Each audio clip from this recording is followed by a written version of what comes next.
He lived in isolation until three women showed up at his ranch. John Miller had always been different from most people. Even as a child, he preferred the company of animals and the open sky to crowded rooms and noisy streets. While other kids played video games or watched television for hours, John spent his time exploring forests, climbing hills, and observing birds and wild animals. He loved the quiet, the sounds of nature, and the way everything seemed to have its own rhythm, its own story. Over time, this love of nature grew into a deep understanding of the outdoors and a strong desire to live close to it. When John became an adult, he worked as a wildlife photographer. He traveled to forests, deserts, and mountains, capturing rare animals and breathtaking landscapes. He had seen incredible sights: snow leopards in the Himalayas, eagles diving for fish in remote rivers, and wolves moving silently through the forests at dawn. His work was admired by many, and he had a small but loyal group of followers who loved seeing the world through his eyes. Despite all this attention and admiration, John never really felt part of the world he photographed. People often called him lonely or quiet, but John never thought of himself that way. He just felt most alive when surrounded by nature. Everything changed when John met Emily. She was a kind, gentle woman who shared his love for the outdoors. They married quickly, and for a few years, John felt a happiness he had never known. They spent weekends exploring new trails, photographing sunsets, and learning about the animals that shared the land with them. It was a simple life, but it was full of joy. Emily was the only person who seemed to truly understand him, and he loved her deeply. Tragically, Emily's life was cut short by an illness that doctors could not cure. John was devastated. The world he had loved suddenly seemed empty and cold. He tried to continue his photography, to continue living as he had before, but nothing felt right. The laughter and companionship he had shared with Emily were gone, and in their place was a silence so heavy it pressed on him every day. Slowly, he began to withdraw from people. Calls from friends went unanswered. Invitations to exhibitions and events were politely declined. John didn't feel anger or resentment toward the world. He just didn't want to be part of it anymore. By the time he decided to move to the ranch, John was ready for a life completely removed from society. He found a remote property in Montana, far from towns and cities, where the mountains met wide open plains. The land was rugged but beautiful, with streams winding through fields and forests. It was isolated in every sense. There were no neighbors for miles, no shops, no busy roads, just nature, sky, and the quiet hum of life outside of human civilization. For John, it was perfect. He could finally live the way he wanted, fully immersed in the world that had always brought him peace. John worked hard to make the ranch a home. He fixed the old cabin that had been neglected for years, built fences to protect the livestock, and planted a small garden to supply his food. Every morning he woke up before sunrise, brewed his coffee, and stepped outside to watch the mist rise from the fields. He would feed the animals, check on the fences, and spend hours walking the land, making sure everything was as it should be. He loved the rhythm of these tasks. They kept him grounded, gave him purpose, and reminded him that he was part of something larger than himself. Even though he lived alone, John never felt lonely in the traditional sense. He talked to the animals as he worked, naming the chickens, goats, and horses. He watched the patterns of birds and deer, learned the sounds of the forest, and studied the stars at night. Every detail fascinated him, and every day offered something new to discover. On stormy nights, when the wind howled across the plains and lightning lit up the sky, He would sit by the fireplace, listening to the rain and marveling at the raw power of nature. This life was not easy, but it was honest and deeply fulfilling. Over time, John became known in the nearby town not as a recluse, but as the man of the ranch. People would occasionally see him in town buying supplies or delivering photographs, but he never lingered. He preferred brief interactions, enough to exchange pleasantries or make a purchase, but not enough to draw him into prolonged conversations or social obligations.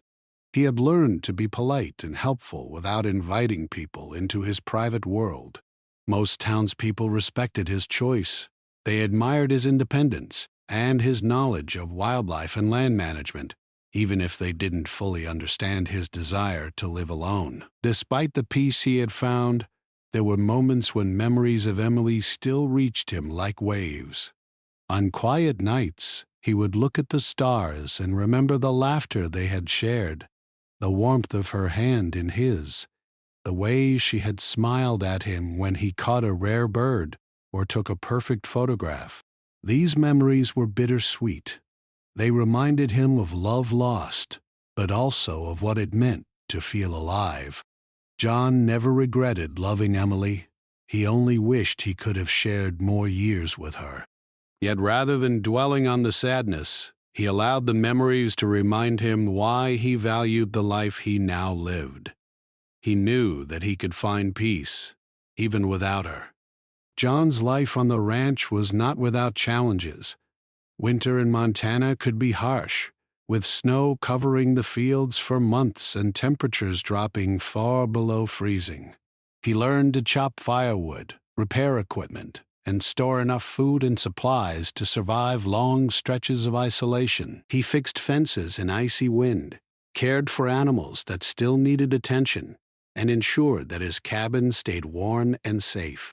These tasks were physically demanding, but John felt a quiet pride in meeting them. Each day required focus, effort, and patience, and he welcomed the discipline they brought. Through it all, John developed a routine that balanced work and reflection. Mornings were for tasks, feeding animals, tending the land, and repairing structures. Afternoons were for observation and learning, watching wildlife, photographing the landscapes, and taking careful notes about the behavior of the animals he loved so much. Evenings were for reflection, reading books, writing in his journal, or simply sitting quietly, listening to the world around him.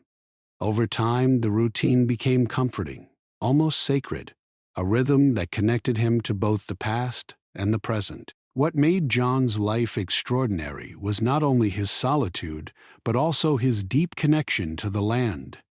He noticed things most people overlooked: the way a hawk's shadow moved across the field, the quiet path of a fox, the subtle changes in the stream after a rainstorm.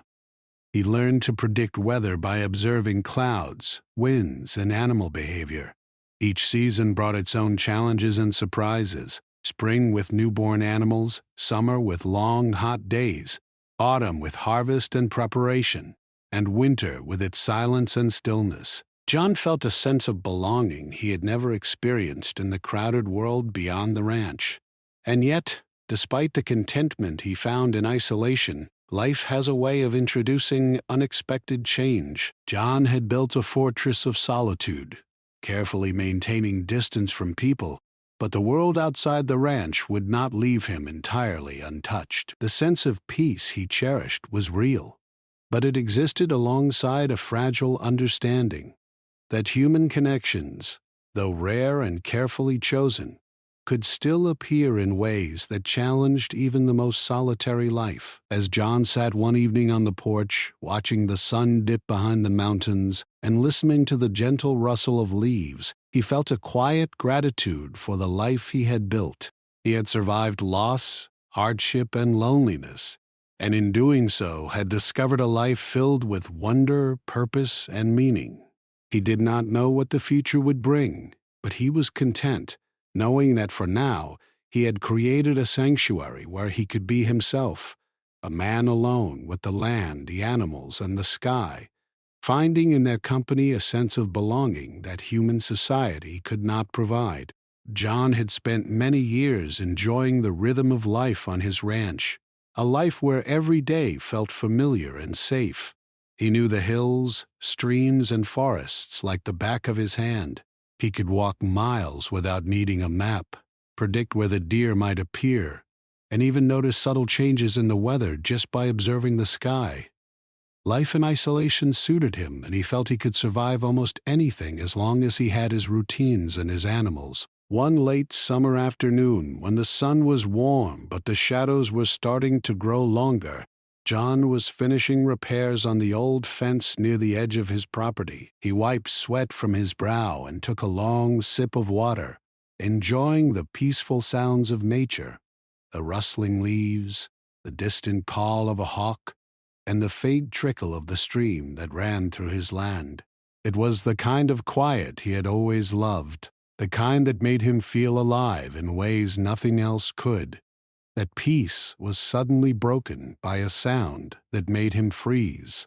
Footsteps, but not the careful, soft footsteps of wildlife. These were deliberate human steps, too heavy to be a deer, too deliberate to be an animal. John paused and scanned the field. About 100 yards away, he saw 3 figures moving slowly but steadily through the tall grass. At first, he thought they might be hikers from the nearby trails, but something about the way they moved told him they were not familiar with the land. They were lost. John's heart rate quickened slightly. He had never had uninvited visitors on the ranch before, and the thought made him uneasy. For years, he had avoided people deliberately, not out of hatred, but out of a need for peace. The ranch was his sanctuary, a place where he could heal, work, and live free from the complications of the outside world. Yet here were 3 strangers walking across his land, seemingly unaware of the boundaries he had carefully maintained. He watched them closely. One woman was tall, with dark hair pulled back into a ponytail. She seemed confident but cautious, glancing around nervously as if she sensed she was in the wrong place. The second woman was smaller, carrying a backpack and holding a map upside down, clearly unsure of where she was. The third moved slowly, stepping carefully over rocks and uneven ground, as though she was injured or exhausted. John's instincts told him to approach cautiously, but also to prepare for anything. He grabbed his old walking stick and slowly made his way toward the edge of the field. As he got closer, he could hear snippets of conversation. "Are you sure this is the trail?" the woman with the map asked. "I think so. I don't know," the tall one replied. "We've been walking for hours." The third woman groaned and sat down briefly on a rock. "My feet hurt so much I don't know if I can keep going." John stayed hidden behind a tree for a moment, observing them. They were clearly hikers who had wandered off the path and accidentally entered his property. He could have shouted at them, told them to leave, and returned to his peaceful life. That would have been the safe choice, the choice he would have made in the past. But something made him pause. The storm clouds gathering on the horizon were dark and heavy, and he knew that if the women didn't find shelter soon, they could be in real danger. Taking a deep breath, John stepped out from behind the tree. "Hello," he called, keeping his voice calm but firm. "You shouldn't be here. This is private property." The women jumped slightly at the sound of his voice. Their eyes widened as they saw him approaching, a man in rough clothing, tall and solid, with a weathered face and careful eyes. The tall woman quickly raised her hands. "We're sorry," she said. "We didn't mean to trespass.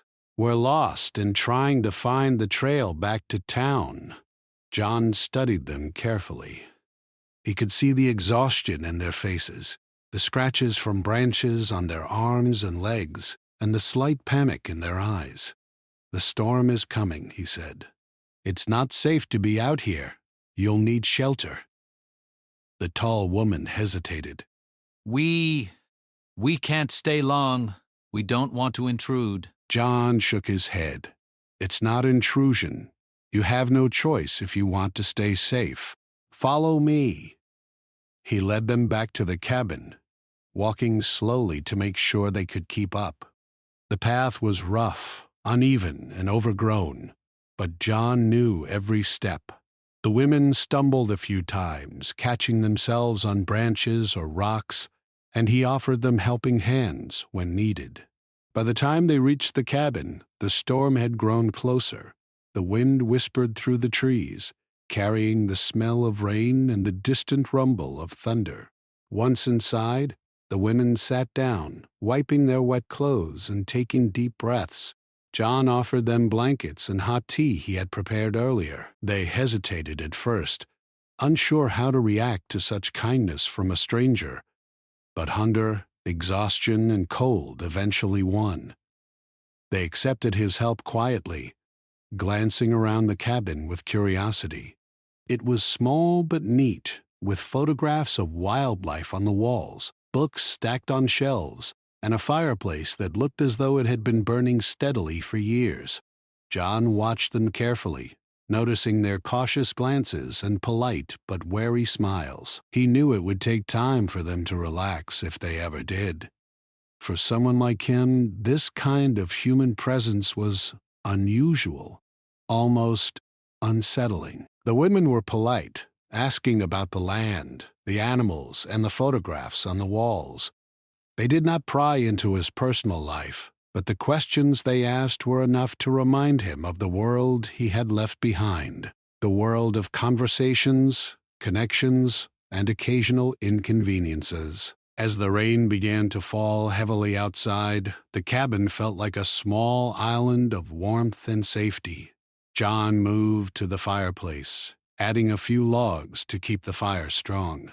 The women watched the flames, sipping their tea, and gradually their initial tension began to fade.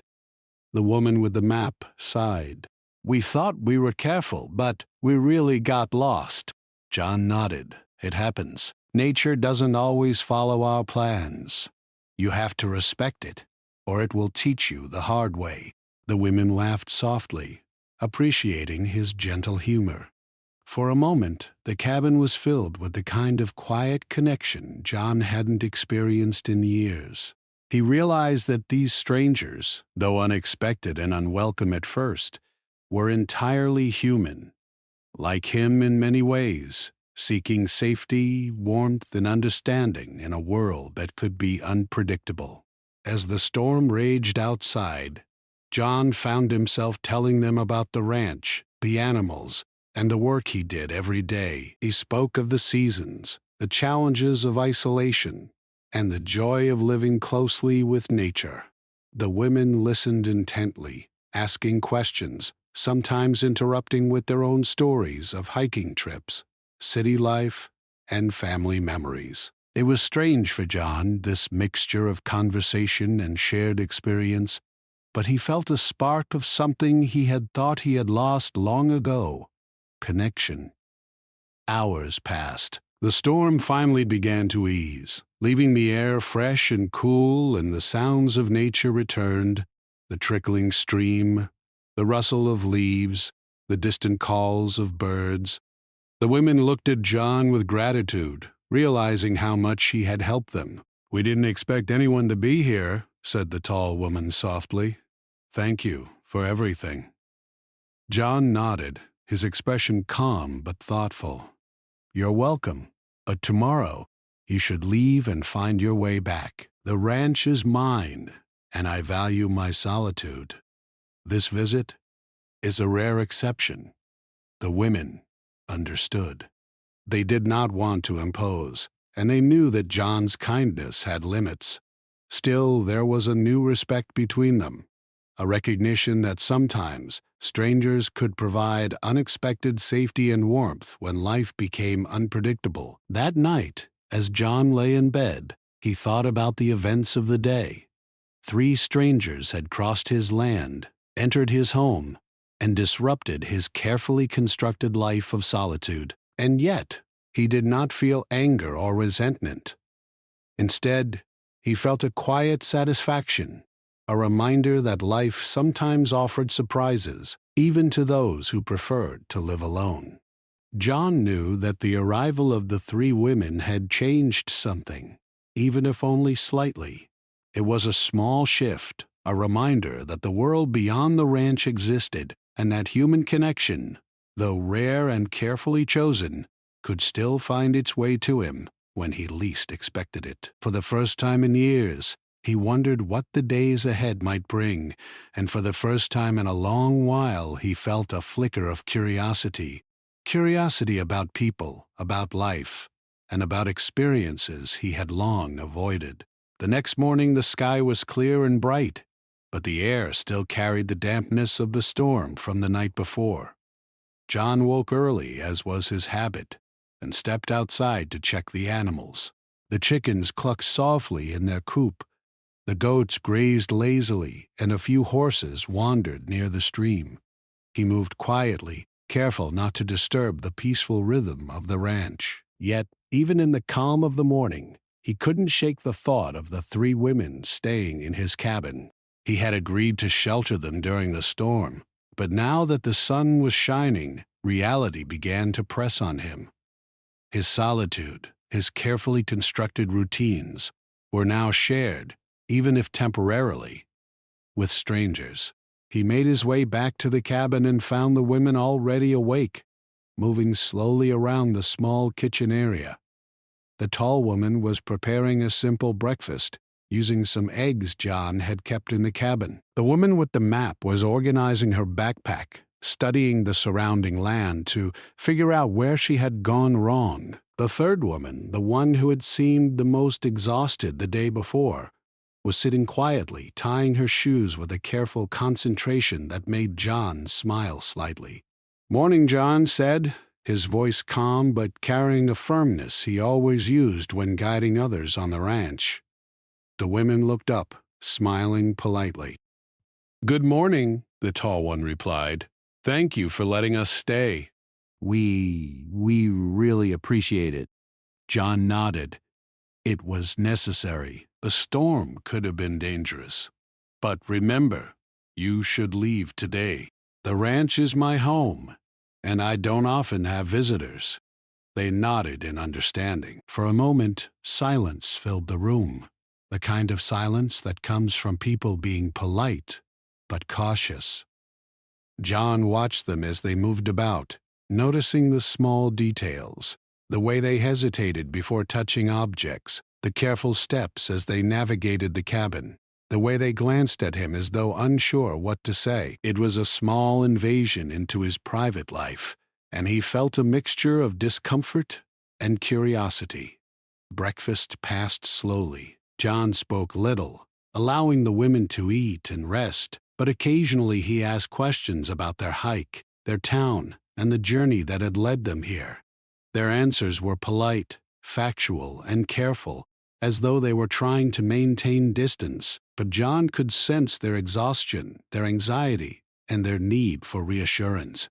He recognized it immediately. The same need for safety he had once felt in his life before the ranch, before solitude became his closest companion. After breakfast, John decided it was time to give them a tour of the property. He had no intention of letting them wander freely, but he knew that keeping them confined in the cabin all day would create tension. "Follow me," he said, and they stepped outside into the crisp morning air. The women moved slowly, clearly tired from their long hike and the stress of being lost. John pointed out the animals, showing them the goats and chickens, explaining the routines he followed every day. "Each animal has its own needs," he said. "You have to pay attention or problems arise quickly." They listened, nodding, but John could sense a growing curiosity in them. They asked questions, sometimes practical, sometimes personal. "How long have you lived here alone?" the tall woman asked. John paused. This was a question he rarely answered. "Several years," he said finally, choosing his words carefully. "Long enough to know the land well and long enough to understand solitude. The women didn't push further. Instead, they shifted their focus to the surroundings, noticing the beauty of the rolling hills, the forests at the edges of the property, and the way the stream reflected the sunlight. Even in their fatigue, they were captivated by the ranch, and John felt a strange mix of pride and discomfort. Pride because he had built this life on his own, and discomfort because it was now being shared, even temporarily, with strangers. By midday, the weather had warmed, and John led them to a small clearing near the edge of the forest. "This is one of my favorite spots," he said, gesturing toward the trees and the distant mountains. "It's quiet here. You can hear the birds, the wind, and even the small animals moving about." The women sat on fallen logs, taking in the view, and John leaned against a tree, observing them. He noticed small details, the way the tall woman kept brushing her hair from her face, the careful, methodical movements of the woman with the map, and the way the third woman's eyes constantly scanned the surroundings, perhaps still wary of the forest. He realized that each of them had a different way of interacting with the world, different levels of caution and curiosity. And it made him think about his own life, the ways he had adapted to solitude, and how he had learned to read the world through observation and patience. For a few hours, they explored together, with John guiding them along safe paths and teaching them about the plants, animals, and terrain. He showed them tracks in the soil, explained which birds were native to the area, and even pointed out a family of deer that had ventured close to the clearing. The women were fascinated, asking questions and occasionally pointing out small details John had not noticed himself. It was a pleasant distraction for him, a break from the usual monotony of solitary life, but it also required constant attention. He could not relax completely. He had to remain aware of the women's safety, of the animals, and of the unpredictable weather that could change quickly in Montana. As the afternoon passed, tensions began to rise, though quietly.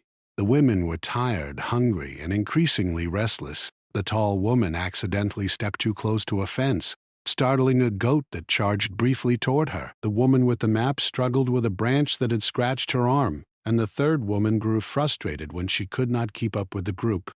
John found himself repeating instructions, correcting mistakes, and managing minor mishaps. Each incident reminded him that he was not accustomed to managing more than his own life on the ranch. By late afternoon, John sensed that the women were beginning to test the boundaries of his patience. They asked questions that were too personal, tried to explore areas he had told them to avoid, and moved in ways that suggested they were growing more comfortable than he was ready to allow. His mind raced with a conflict of wanting to maintain his solitude while also acknowledging the reality that they were his guests. "You need to stay close," he said firmly as they approached a rocky incline. "It's easy to slip here. This land is not forgiving." The tall woman nodded quickly, but the woman with the map lingered, curious about a small stream that ran nearby. John moved to gently but firmly guide her back. "You'll have time to explore safely," he said. "Not all at once." Despite the minor conflicts, there were moments of connection as well. The third woman, quiet and observant, asked John about his life on the ranch, about the animals, and even about his favorite moments in solitude. For the first time that day, John felt comfortable sharing small details of his life. Stories of the animals, the challenges of winter, and even memories of Emily, the wife he had lost. The woman listened without judgment, nodding and asking thoughtful questions, and John felt an unexpected warmth in the conversation. As the sun began to set, painting the sky with shades of orange and pink, John realized that the day had been longer and more exhausting than he had anticipated. He guided the women back to the cabin, where they ate a simple dinner he had prepared. The women were quieter than during the day, reflecting on the events and lessons of the ranch. John noticed that their exhaustion had grown. but so had a sense of respect and appreciation for him. They had seen the challenges of life on the ranch firsthand, and they now understood that his solitude was not a choice born of fear, but of necessity and understanding. That night, as they settled near the fireplace, a new tension settled over the cabin. John felt it in the quiet moments, the subtle glances, the unspoken questions, the shared recognition that this was an unusual situation. He realized that he could not return to the absolute solitude he had once enjoyed, at least not while they remained on the ranch. And yet, he also felt something he had not experienced in years, the stirrings of trust, curiosity, and even the possibility of companionship. For John, the presence of the three women represented both a challenge and an opportunity. He could feel his walls, built over years of grief and isolation, beginning to shift, ever so slightly. And as he lay in bed that night, listening to the quiet crackle of the fire and the occasional murmur of conversation from the women, he understood something important. Life, no matter how carefully managed, had a way of introducing new experiences when they were least expected. John did not know what tomorrow would bring. Perhaps the women would leave as he hoped, returning him to the familiar rhythm of life he cherished, or perhaps their presence would linger, forcing him to confront emotions, connections, and challenges he had long avoided. But for the first time in many years, he felt a sense of anticipation rather than fear, a quiet excitement at the possibility that life could still surprise him, even in the most isolated corners of the world. And so, the day ended with the fire crackling, shadows dancing on the walls, and John feeling a mixture of tension, curiosity, and cautious hope. The storm outside had passed, but a new kind of storm had entered his life, a storm of human presence, unpredictable and challenging, yet strangely invigorating. He closed his eyes, knowing that the days ahead would not be easy, but also realizing that they might teach him something he had almost forgotten, that even in solitude, life could still find ways to connect, to surprise, and to change the course of one's journey. The morning arrived quietly, but John could feel a tension in the air, subtle yet undeniable. After the previous day, the women had begun to feel at home in the cabin, moving about with more confidence and asking more questions about the ranch, the animals, and John's life. For him, their presence was still a mix of curiosity and unease. He had spent years perfecting the rhythm of his solitude, and now it was disrupted, not harshly, but steadily, by three strangers who had unknowingly entered his life. He rose early, as usual, and stepped outside. The mountains in the distance were bathed in soft golden light, the morning mist still clinging to the valleys. John inhaled deeply, enjoying the familiar scents of pine, damp earth, and dew-covered grass. Everything about the ranch felt normal, as though the world had not yet changed. Yet he knew it had. The women were here, and their curiosity, energy, and questions had already shifted the balance he had maintained for so long. He moved to the barn first, checking on the animals and making sure everything was secure. The goats were calm, the chickens busy scratching in the dirt, and the horses had begun to graze near the fence. John felt a quiet satisfaction as he observed them. The land, the animals, and the daily tasks were his anchors, the constants that made him feel grounded. But he knew that soon these constants would be tested, not by nature, but by human presence. By mid-morning, the women had gathered near the cabin, restless and eager to explore more of the land. John hesitated before agreeing to accompany them. He knew the terrain could be unpredictable, with rocky paths, hidden streams, and sudden drops. The ranch was beautiful, but it could also be dangerous if someone unfamiliar wandered too far. Still, he understood that avoiding interaction entirely would only make the women anxious and frustrated. "Follow me," he said, and led them toward the forest edge. The tall woman walked confidently, asking questions about the trees and plants. The woman with the map struggled to keep up, glancing at the ground carefully as she moved. The third woman, quiet and observant, kept close to John, clearly relying on his guidance. They moved slowly, stopping frequently as John pointed out animal tracks, nesting birds, and small mammals scurrying through the underbrush. Nature teaches patience, he explained. You can't rush it, and it won't wait for you either. You have to move carefully and watch closely, or you miss everything. The women nodded, absorbing his words and following his instructions. For a time, the walk was peaceful, filled with shared observation and small bursts of laughter, as the women discovered something new or made an amusing mistake. But as the afternoon sun climbed higher, John noticed a subtle change in the weather. Dark clouds were forming in the distance, their gray edges creeping closer, and the wind had picked up, rustling through the trees with a soft, urgent warning. John felt a familiar unease. The ranch could change quickly with the weather, and he knew from experience that storms could be sudden and violent, especially in the mountains. He glanced at the women, who seemed unaware of the approaching danger, caught up in the thrill of exploring new terrain. Let's head back, he said calmly but firmly. The weather is changing, and it could get dangerous. The women hesitated. Just a little further? The tall one asked. No, John replied. It's not safe.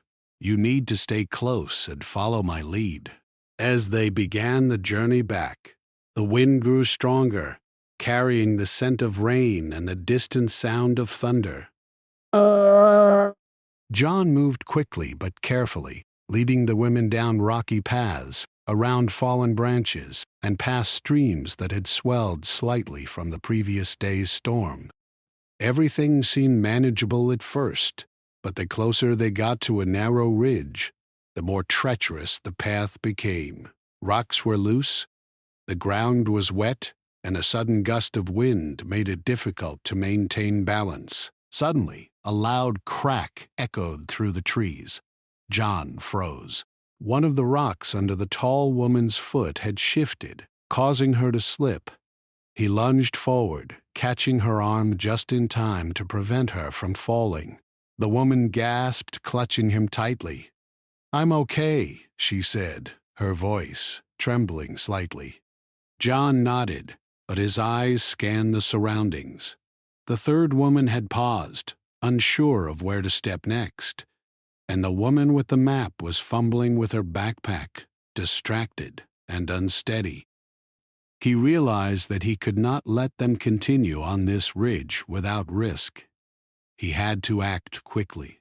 "Hold my hand," he instructed, offering support to the third woman. "Move slowly, one step at a time. Don't look down. Focus on me and the path."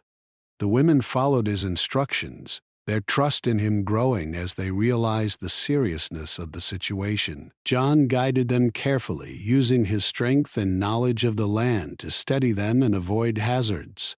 The wind howled, thunder rolled overhead, and dark clouds covered the sun, creating an eerie atmosphere that made every step feel more dangerous. Then, as they were nearly back on solid ground, disaster struck.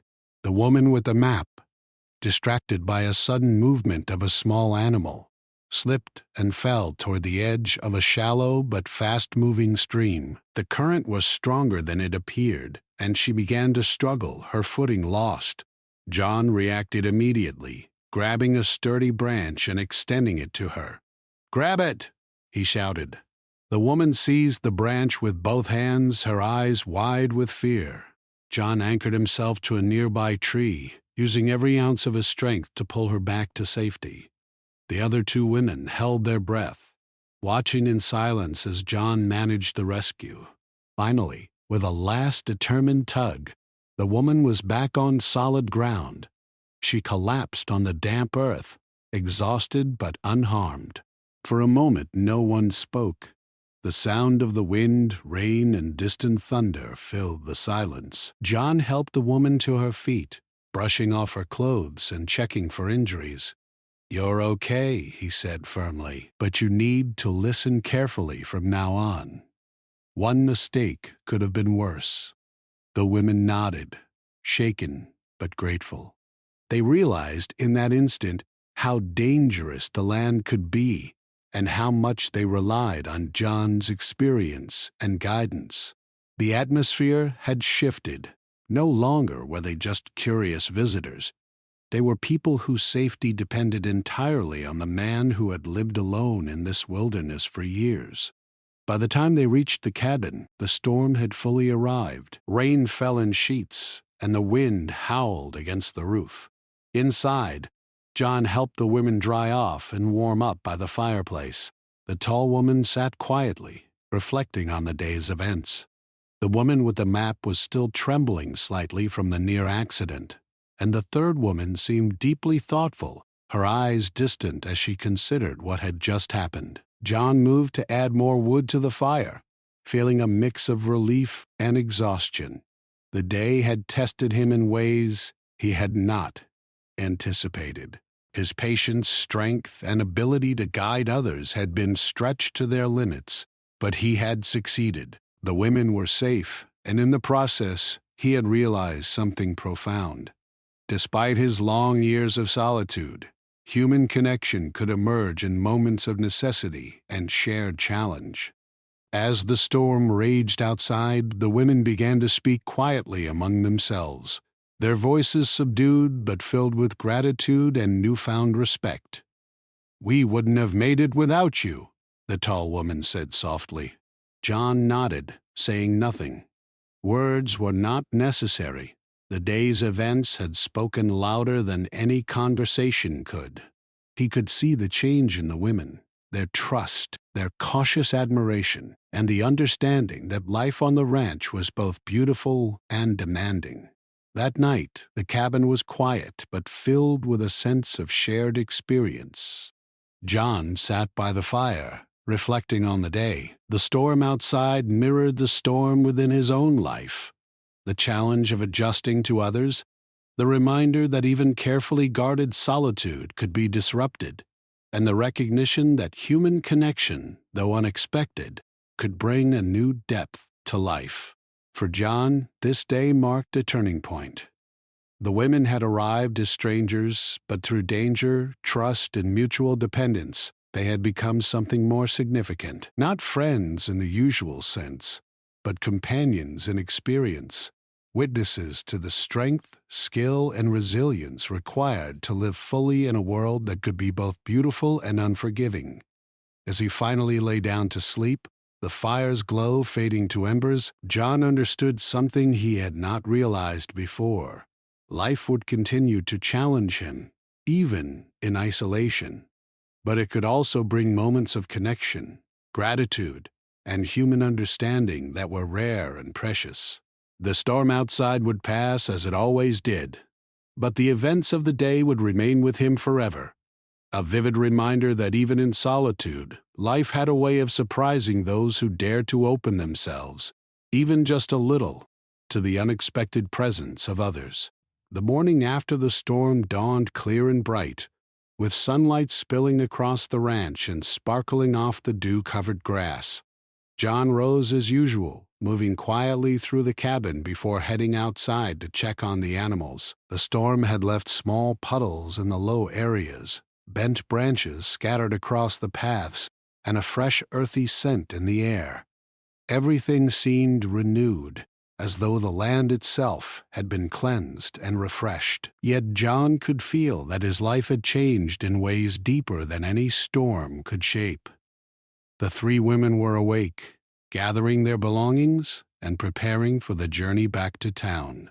The cabin, once quiet and solitary, now felt full of memories, laughter, tension, and shared moments of trust. For John, it was a strange mixture of emotions: relief that they were leaving, curiosity about what their presence had stirred within him, and a quiet appreciation for the lessons of the past days. "Thank you," the tall woman said, her voice steady but warm. "We couldn't have made it without you. You saved us, more than once. John nodded, keeping his expression calm. He had always found it difficult to express emotions directly, especially after years of isolation, but he felt a quiet pride and understanding in their gratitude. "You took risks," he said simply. You needed guidance. I only provided it. "Now it's time to go back." The women smiled, packing the last of their belongings. The woman with the map looked at John thoughtfully. "I've learned more than I ever expected in just a couple of days. About the land, about patience, and about people." "About you." John felt a flicker of surprise. He had not expected anyone to understand the deeper reasons behind his life choices, nor did he expect to share so much of himself in such a short time. He didn't reply immediately, only watching as they adjusted their backpacks and prepared to leave. The third woman, quiet and reflective throughout their stay, spoke at last. "We may have come here lost, but I think we found more than we expected. You showed us courage, strength, and a quiet kindness that I will never forget." John acknowledged her words with a subtle nod. Words, he realized, were not always necessary. The actions of the past days, the guiding, the protection, the shared challenges, had spoken louder than any conversation ever could. And now, as the women prepared to leave, John felt something he had not felt in a long time. A sense of completion, of closure, and a recognition that human connection, though brief, could leave a lasting impact. Before they departed, John led them to the edge of the property where a trail led back toward the nearby town. He watched as they walked carefully, taking in the sights and sounds of the ranch for the last time. Their presence had disrupted his routines, challenged his patience, and tested his skills. Yet it had also reminded him of the beauty of shared experiences and the subtle ways in which human interaction could enrich life. Once the women disappeared down the trail, John returned to the cabin. The silence was familiar, but now felt different, less lonely, less empty, and somehow warmer. The echoes of laughter, fear, and gratitude from the previous days lingered in the air, subtle reminders of a connection that had formed in a brief but intense time. John moved through his daily routines with a renewed awareness, noticing details he might have overlooked before. The way the sunlight glinted on the stream, the soft cooing of the pigeons, the gentle sway of the trees in the breeze. Everything seemed sharper, clearer, and more alive.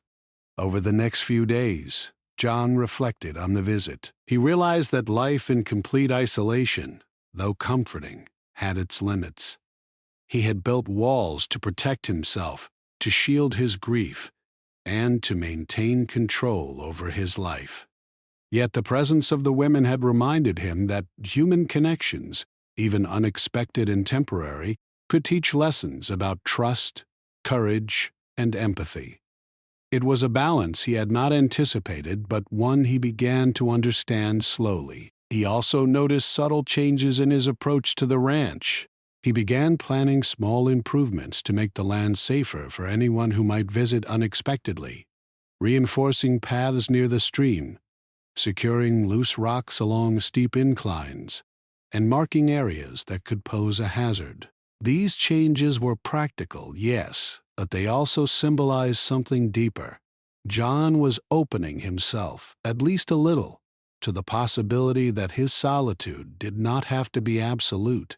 John found himself smiling more frequently, laughing quietly at small moments with the animals, and even talking to them in ways that felt lighter, less routine. He allowed himself to remember the past days, the storm, and the women's expressions of fear, trust, and gratitude. Each memory was a reminder that life, no matter how carefully arranged, could surprise a person, and that those surprises, when met with courage and care, could enrich the heart rather than diminish it. Weeks passed, and John's routines settled back into their usual rhythm, but now with subtle differences. He spent mornings tending to the animals and the land, afternoons observing wildlife and photographing the landscapes, and evenings by the fire reflecting on the day. But occasionally he found himself walking to the edge of the property, scanning the horizon as if expecting another visitor, or pausing mid-task to consider how he might share his knowledge with others. These thoughts were no longer intrusive. They were a gentle curiosity, a sign that he had begun to integrate the lessons of connection into his life. One day, a letter arrived in the small mailbox at the edge of the property. It was from the tall woman, written carefully and sincerely. She described her gratitude, how the experience on the ranch had changed her understanding of nature and human courage, and how she and the other two women would never forget the lessons learned from John. He read the letter quietly, feeling a warmth that he had not experienced in years. He placed it on the mantel, a small but meaningful reminder that even brief encounters could leave lasting marks. John also began to notice subtle changes in himself. He was more patient with small mishaps, more attentive to details in the land, and more willing to pause and consider perspectives beyond his own. The visit of the women had reminded him that life was not meant to be completely solitary. A connection did not weaken solitude, but could strengthen it when approached carefully. He no longer felt that isolation was the only path to peace. Instead, he began to see it as one choice among many, with the possibility of balance between solitude and companionship. As months passed, John welcomed the changing seasons with renewed appreciation. Spring brought new life to the fields, with fawns cautiously exploring the edges of the forest and flowers blooming in bursts of color. Summer stretched long and golden, with days filled with sunlight, the hum of insects, and the chirping of birds. Autumn painted the trees with fiery reds and golds, reminding John of the cycles of life and change. Winter arrived with silence and snow, a time for reflection and careful work. Through it all, John carried with him the memory of the three women, the storm, and the lessons of trust, courage, and human connection. He also found small ways to integrate the lessons into everyday life. He began keeping a guest notebook in the cabin, with instructions for anyone who might wander into the ranch in need of shelter. He wrote notes about safe paths, reminders about caring for animals, and tips on navigating the terrain. This small gesture symbolized a new openness, an acknowledgement that while he valued solitude, he could also share knowledge, guidance, and kindness with others when necessary. John never expected that his life on the ranch would be altered by a single visit, yet the impact was undeniable. He felt a quiet confidence in his ability to balance solitude with connection, independence with compassion, and discipline with trust. The experience had reminded him that life's challenges, whether natural or human, could teach lessons that were as important as any he had learned alone in the mountains. Even the animals seemed to respond to the subtle changes in John. They were more lively, more curious, and more interactive than before, as if sensing the shift in his energy. He observed them with renewed attention, noticing small behaviors and patterns that he had once overlooked. The land itself seemed more vibrant, more alive, and more responsive, reflecting the quiet but profound changes in the man who had dedicated his life to understanding it. By the time the following summer arrived, John had embraced a new understanding of his life. He remained a man who valued solitude, but he also recognized the value of connection, trust, and shared experience. The storm, the near accidents, and the presence of the three women had revealed that even in the most isolated life, lessons could emerge from unexpected encounters. John continued to live on his ranch, tending to the land, caring for the animals, and observing the rhythms of nature. But he did so with a new awareness, a recognition that life's richness came not only from solitude, but from moments of human interaction, trust, and courage. He understood that these connections did not diminish his independence. Instead, they enhanced it, giving him a broader perspective on life, resilience, and compassion. And though the three women eventually returned to their lives in town, their presence remained with John, quietly shaping his thoughts, routines, and heart. He knew he would never forget them, the storm, or the lessons learned on that ridge and in the cabin. Their visit had been brief, unexpected, and challenging, but it had also reminded him of the beauty of life, the value of trust, and the subtle power of human connection in a world he had once believed could only be understood in solitude. John smiled quietly as he watched the sun set over the mountains, feeling a sense of peace deeper than he had ever known. Life on the ranch was still his own, still filled with the rhythms of work, observation, and quiet reflection. But now it carried an added richness, a knowledge that even the most solitary life could be touched, shaped, and strengthened by the presence of others. And in that quiet understanding, John found a lasting sense of balance, fulfillment, and hope.